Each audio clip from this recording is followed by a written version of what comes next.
buttons on Zoom is always a fun thing because everyone bounces around. So it's always interesting. All right, I'll go ahead and get started. By the way, if during this you've got a question or you have something that you need me to repeat or any of that sort of stuff, just feel free to unmute and interrupt me. You don't have to wait for a particular time. I'll give you some time at the end to ask questions and actually participate in the activity. But as we go through it, if you've got a question that comes up, you don't have to wait till the end or anything. I was a middle school teacher for 11 years, so trust me, you can interrupt me as much as you want. It's not going to throw me. Yeah, I've had everything under the sun thrown at me in the middle of a conversation, so I'm kind of used to it at this point. Awesome. Yeah. It's great to see everybody today. Go ahead, Carol. Hi, Scott. Are you ready, Scott? Yes, sir. Okay. I'm going to share my screen now. Okay.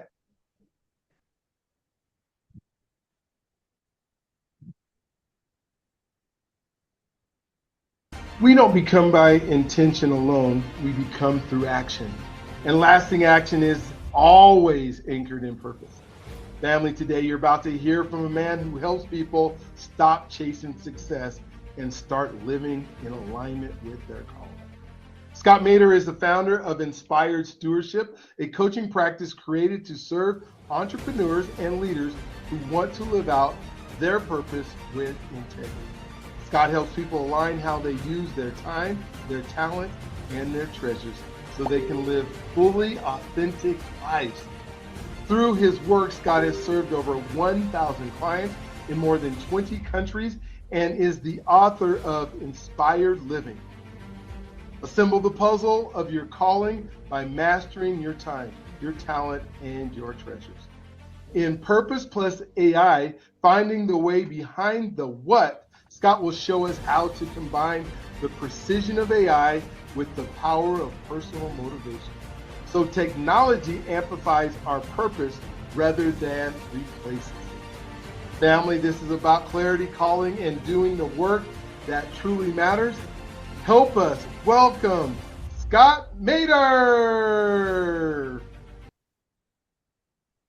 It's always weird to listen to intros whenever you're speaking and you're standing off stage and it's like somebody's talking about you and you're going, oh yeah, I wrote that. Never mind. Anyway, he mentioned the talk actually that I did last time I was here back in January on the why, not the what.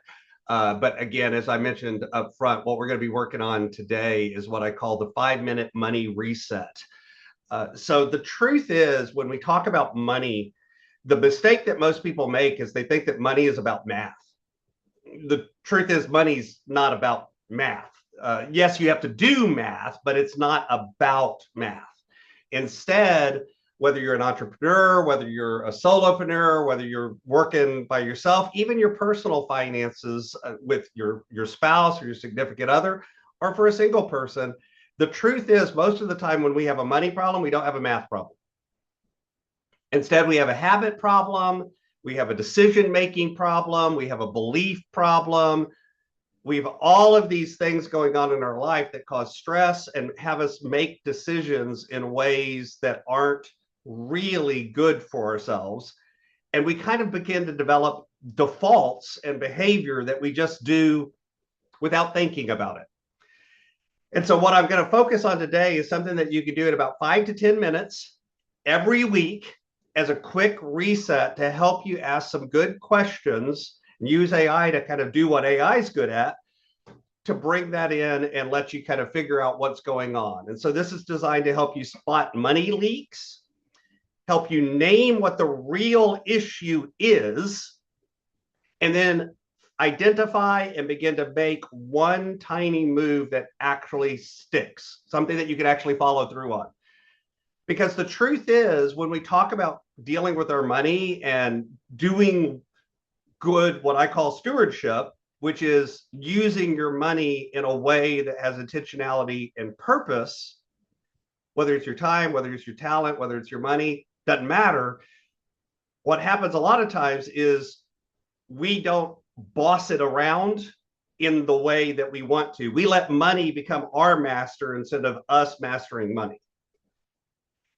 Truth is, with AI, same thing. A lot of times people are using AI with money, and they're using AI as the boss or the accountant. The truth is, what AI is good at is being a thinking partner. And so that's what we're going to focus on. Using AI to help you slow down and help you see patterns that, quite frankly, a lot of times we're blind to because they've just sort of become the default. They become the thing that we do. And then I'm going to show you some prompts that you can use to help AI ask you questions to help you identify those habits and identify activities that you can use to begin to change them. Most of the time, money habits don't change because what we do is we sit down and we try to fix the budget. But we ignore the underlying beliefs, the underlying habits, the underlying behaviors that are actually showing up in the budget. You know, it's all well and good to put a number on the line and say, I'm only going to spend $100 this month on eating out. If the truth is you go out to eat 3 times a week all month long, you're not going to only spend $100. You know, like you can't buy a Coke at most restaurants 3 times a week all month long and spend only $100. The second thing people do is they try to overbuild their systems. They try to create systems that are so complicated and so involved. It works great when you're fresh and ready to go. But usually by week 2, week 3, week 4, life has happened. You're tired, you're frustrated, you're overwhelmed, and you don't actually implement it when you're tired or when you're stressed out. And so it breaks down. It works well when it works, but it breaks down because you haven't built a system that'll also work when life happens. And I don't know about you, life has a way of showing up when you least want it to. And then the third big error that I see people make or mistake that I see people make is they wait for the right motivation instead of designing systems and habits. And I call it smoothness and friction. The idea is to create smoothness around the behavior you want to do and create friction around the behavior you don't want to do. Make it harder to do what you don't want to do. Make it easier to do what you do want to do. And if you do that long enough, those change your habits, and that changes your beliefs, and that begins to show up in the results. A lot of times our beliefs show up as little bitty decisions. How many of you have had a money situation? You don't have to raise your hand unless you want to. How many of you have had a money situation where you thought to yourself, oh, I'll just deal with it later. I'll look at that later. I can't deal with it right now. Oh, it's probably not that big of a deal. It'll work out in the wash. A lot of times I hear from folks that say, well, I bought it because I deserve it. I mean, I deserve that. I worked hard for that. As an entrepreneur, I've heard people say, oh, I can't possibly raise my prices because if I do that, all my customers will leave. And they haven't raised prices for 12 years. And they're not even covering their cost anymore. All of those things, they don't feel like a belief. They feel like facts. But the truth is, all they are is a belief. Say that about ice cream. Exactly. I deserve it. You know, they don't feel like beliefs. They feel like facts. They feel like it's just, this is the way it is. Okay. And so the idea behind some of these things is to kind of help reset and expose some of those beliefs that maybe you're blind to. So real quick, habits, because we're talking about habits this month. A habit consists of 3 things. It consists of a cue, something that triggers it. Okay. It consists of a behavior, and then it consists of a reward. So something triggers the craving for ice cream. You go get ice cream. You feel good about eating ice cream. You know, I mean, right, Carol? I mean, that's the matter. It's like, and if you have, you know, if you open your freezer and every time you open your freezer, the first thing you see is that ice cream container, It's pretty easy to develop an ice cream habit, you know? And by the way, there's nothing wrong with eating ice cream. This isn't even saying that that behavior is bad, but it is saying that a habit that develops that's never examined and you never look at it and go, hey, is this good for me or this bad for me? That's the problem. You know, when I was 12, I could probably eat ice cream every night. Now that I'm over 50, I can't really eat ice cream every night. It causes other problems, you know, like diabetes and high blood pressure and all those wonderful things. So here's what we need to do to change habits. The first step is to notice the habit. If you don't see it, you can't change it. The second step is to name it. And in this case, I don't mean name the habit. You don't, it's about calcium. No, I don't mean name the habit. I don't mean like my ice cream habit is named Bob. That's not what I mean. I mean, name the belief behind it. Name the I deserve it feeling, or name the why am I doing this feeling? Name the belief behind the activity. And then next, you want to make a decision to implement one small action. If it's a habit you want to break, an action that will move you towards breaking it. By the way, if it's a habit you want to keep, what action can you implement to help reinforce it and keep it happening? Okay. So again, not all habits are bad. Some of our habits are fantastic, and we want to make sure that we keep those. I go for a walk every day. It's a good habit. What can I do to build that habit into my life where it's easier for me to do it even on the day when I'm like, I really don't feel like going for a walk today? That's what we want to do. By the way, the step of those, name, okay, notice, name, and nudge. The step that most people ignore is the name step. They notice it and then they go to an action. But they don't think about the middle step of what belief is driving this action. And so because of that, they often go from stress to avoidance behaviors. That's the, I'm just going to put these bills in the drawer and I'll open them later. And pretty soon you got 7 months of bills kind of hidden away in the drawer. Not that I've ever seen anyone do that. I definitely seen people do that. All right. So what we're going to do is create an event on our calendar. We're going to create a time, a day and time that for you is a convenient day and time that you can do this every single week. And you kind of need two things. You need your bank account or your bookkeeping material, or your credit card statements, your money information, whatever you use, and then your AI tool of choice. Okay, your AI tool of choice, whether it's ChatGPT, Perplexity, Claude, doesn't matter. They'll all do the same thing. So our first step is going to be to notice. And you can do this, and you can actually use AI to help you with this. So first thing, let's talk about you doing it as a human being. Look through the last 7 days of activity. Just look through the last week. Find something that stands out. There's a charge on there that you're like, what the heck is this? Where did that come from? Maybe as an entrepreneur, you've seen a dip in revenue or cash flow. Maybe you sent out bills and invoices as an entrepreneur and half of them are late. That might be something you notice.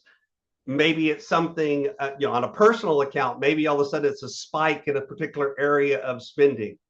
Something went up and you're not sure why. Your grocery bill is twice as big as it normally is. What's going on? So anything that stands out, something that you notice. And again, if you want to use AI for that, you can put those bills and stuff in there and ask AI, what does it notice that might be unusual? Now, here's the problem. AI doesn't have the same context that you do. AI is just going to look at mathematical outliers.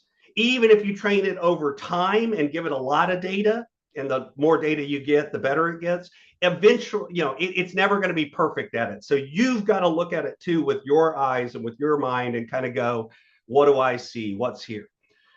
And then once you've done that, you can give it this prompt, and I'm literally going to put it in chat. It says, acting like a financial coach for and I put entrepreneur because, again, I mainly work with small business owners. But for those of you that, if you're not an entrepreneur, you can put in as a financial coach for a couple or for a single person or for a woman or for a, any sort of noun that describes you. And then it says, ask me 5 short questions to understand what happened with my money in the last 7 days. Be direct and ask me 1 question at a time. So it will help prompt you for things to look at for those 7 days. Does that make sense? It'll ask you questions. Well, have you looked for this? Have you looked for that? Have you looked for this other thing? And again, give it a noun like entrepreneur or single woman or couple with 3 kids. Because if you give it that context, it'll ask better questions. Now, remember, I told you the second step was naming. So that's the notice step. The name step, the one that kind of drives behavior, this is the step that most people miss. So again, a prompt. Cut and paste again. Based on my answers, what belief might be driving this pattern? So as you've answered those questions, and yes, answer them in the AI and give it answers, then ask it what might be driving this pattern. Give me 3 possible beliefs. The reason why I ask for at least 3 is because sometimes it's not right. It will tell you things that you know aren't your belief, okay? Now, be open to the fact that it may tell you something that you look at and go, oh, surely that's not my belief, and it is. But a lot of times it doesn't, it's guessing based on its answers. Again, it will get better the more often you do this. If you really do this every week, about week 5, it will ask you some scary stuff because it'll start noticing patterns. Okay. It'll start noticing patterns and it'll start going, you sure you're not doing this? Go give me 3 possible beliefs and then give me a better belief that supports wise stewardship or supports doing better. I've seen things like, I've literally seen the AI come back and say things like, maybe you have the belief that if I ignore it, it won't hurt. Or there's never enough. So I have to hoard or else I'll run into trouble. I have to save tremendous amounts of money or else I'll run into trouble. I've seen it say things like, you believe that you're not good with money. Or I've seen it ask an entrepreneur, if I charge what I'm worth, then all my clients will leave. By the way, that's a really common belief in entrepreneurs. Stress, I've seen it, by the way, Carol, I've seen it say, maybe you're making decisions based on I deserve it. We're just talking about ice cream, but it could still happen, right? Every time. Every time. It'll help you start identifying some patterns, okay? And then the third step, remember, was nudge. So the goal here is to pick a small action that improves the situation just a little bit by 1%. Not an action that's like you have to completely redesign your life from the ground up and do everything all over again. So by the way, I usually tell it, give me an action I could do in like 10 minutes. Trying to really make it bite-sized. So here's the prompt. Help me choose 1 10-minute action that would improve this situation by 1%. Give me 6 different options. Then help me pick the easiest one that I'll actually follow through on. Make it specific. By the way, that make it specific is gold because sometimes it'll give you really generic stuff if you don't tell it that. And again, notice I gave in a number. I said 6 options. You could change that to 10. You could change that to 3. The goal is don't just tell it to tell me one thing because you need to be involved in the decision making. You need to read these things and go, ooh, you know what? For me, number 3 is better than number 1. I'm going to follow through on number 3. It might tell you something like cancel that subscription. The one that you've had for 6 years and you've never used. It might tell you create a 24-hour pause on buying anything for more than $100. Might tell an entrepreneur, raise your price. It'll send 1 invoice or send a follow-up email, put $50 into savings. Okay. Set an alert for something. There's all sorts of, again, I've seen lots of answers come out of this depending on your situation. And before you pick the one, make sure you run it through a values filter. You want to make sure you're doing the activity that actually matches what your goals and activities are. So again, I usually ask AI to help me with that. And here's the fourth prompt. Ask me 3 questions to check if this action aligns with my values, my mission, and the people I'm responsible for. So once I pick the action, I'll tell it, hey, I'm going to do action number 3. And then I'll ask it this question. Ask me 3 questions to check in with me and make sure that it's really the right action for me. Does it align with my values? Does it align with my beliefs? Does it align with what I want to do for myself and for my team and for my spouse and for my kids and for my whatever? And again, depending on your situation, you can be even more specific and like name the people. And you can ask it for my business life and my personal life. You know, you can ask it and give it, depending on your situation, more detail. And then our goal is to make it automatic, make it easy to do, make it easy to remember. And so I like the format of an if-then plan. So I ask it, prompt 5, turn my action into an if-then plan I can follow. Example, if X happens, I will do Y. Keep it simple. If I run out of ice cream, I will go to the store and buy more ice cream. See how that's an if-then? Okay. You can choose, by the way, Carol, thank you for giving me ice cream to rip off the whole day. It's more fun to have something to rip off. So, you know, that's an if-then formula. And the reason why that works is because your brain's really good at noticing something happened.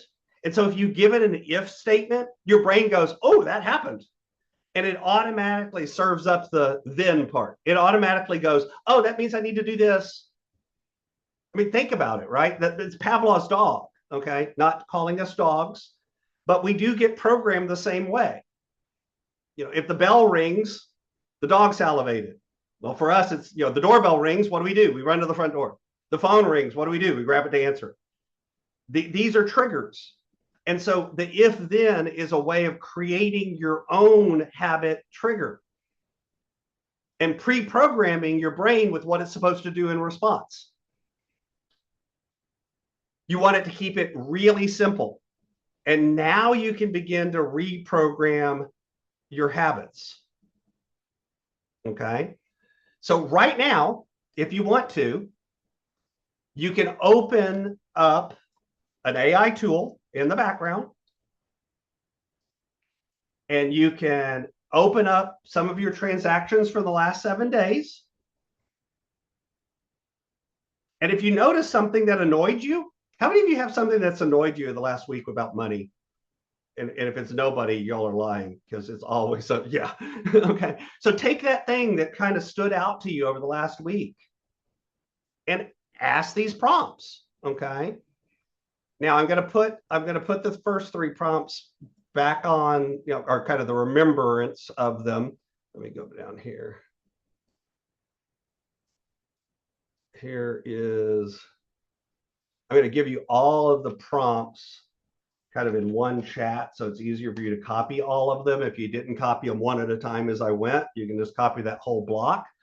Or if you go up to the little 3 dots on your chat window, you can choose Save Chat, and it will download the whole chat. Okay. I do suggest that you save those. Okay. And again, keep it short, keep it sweet. But right now, again, this is a chance. Does anyone have any questions? Or if you want to take a moment, and I'll be quiet because some of us need quiet to work, you can open chat up in yourself and do that. I have a question. Sure. The initial thing you told us to do when we look at the last 7 days, am I entering any of that into? You can. Just realize that the first time you do it, it doesn't have any history or background. It doesn't know what last month looked like or last week looked like. And so it's just guessing. So you can still ask it, but don't be surprised if it gives you gibberish and you have to use your brain. Now, if you do that consistently over time, it will get better at noticing patterns. Got it. So I have some clients that use AI to help categorize and ask those kinds of questions. And I have some clients that are like, I don't want to put my financial stuff in AI because then, I don't know where that data is going, and you don't.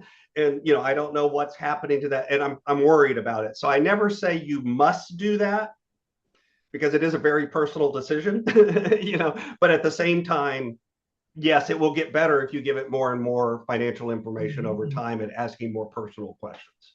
Okay. And you can also use make-believe numbers, right? You could, but the problem with make-believe numbers is it doesn't really align with your reality. And so the answers it gives may or may not, again, they could be accurate, but they also could not be. So But you got to be careful. if you know that your make-believe numbers represent something that's actually occurring in your life, then you are able to take the make-believe numbers responses and apply it to your real situation. Because I have an issue with actually putting personal data into I just don't give it the personal data. I ask it to ask me questions. Right. And I look at the data. Okay, that's how I do it, because I don't like to put all my financials into AI. That's a personal choice. Not saying it's a good thing or a bad thing. I have clients that everything that they do goes through AI. I've never seen anything bad happen, so I can't give you a specific instance. As far as made up numbers, at the end of the day, realize even if you're making in made up numbers, if your concern is that it's going to know personal data, to some extent, it's still learning personal data. It's just learning it with false data points. Does that make sense? So yes, it could help, but it's not a cure-all. So it's, again, that's a really personal decision, and I can't tell anyone, yes, you should put your data in, or no, you shouldn't, because people are legitimately worried about it, and other people are like, it knows everything about me, it's fine. There's somebody out there that's running OpenClaw on their accounting software right now, and it knows everything that they've done for the last 3,000 years, kind of thing. So it's a continuum. So that's why the prompt, if you go back to the first prompt, it says, give me 5 short questions to understand what happened. So I'm having the AI ask me questions, and then I'm looking at the data, if that makes sense. But yes, you could feed the data in and say, based on this data, ask me 5 questions, and it'll ask you more specific questions. So either one of those will help.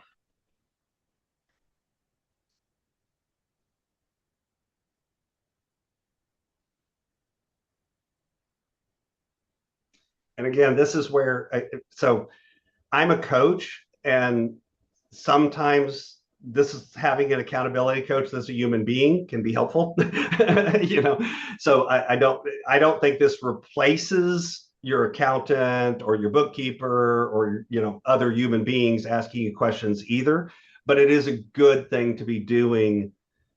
Even if you're working with a professional in some settings, it's still good, because sometimes it gives you questions that you can go ask that professional too and get their context. I tell people when I'm looking at your budget, I'm not looking at one budget. I'm looking at several thousand budgets, because I've had over 1,000 clients and, done years of looking at numbers. So I've got context that sometimes, again, AI doesn't have, because it hasn't seen all of those yet. Maybe in 6 months, but it's not there yet.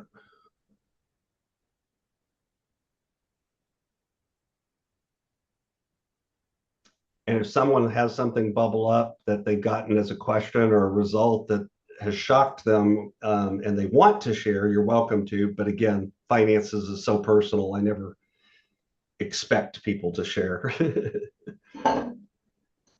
Just curious to know, of all the people who are on right now, how AI savvy do you think you are on a scale from 1 to 10? I'll give you, for me, I think I'm probably around an 8. But I've been pretty heavily invested in learning the stuff behind the scenes.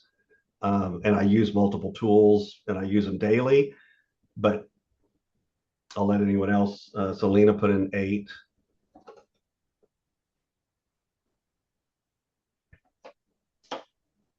That's cool. But I also choose to, there's places where I choose not to use AI too, very deliberately. Well, I think for us, that's a good thing because people in our generation had the advantage of being able to count, using your digits, your fingers, and maybe a little bit more critical thinking. So for us, we're not using AI to replace, but to amplify, Yeah, you know? I would say that's true in some cases, but there's also it's like everything that cuts both ways. There's good things about that, but there's also bad things about that. Hmm. In turn, again, remember, 80% of people live paycheck to paycheck.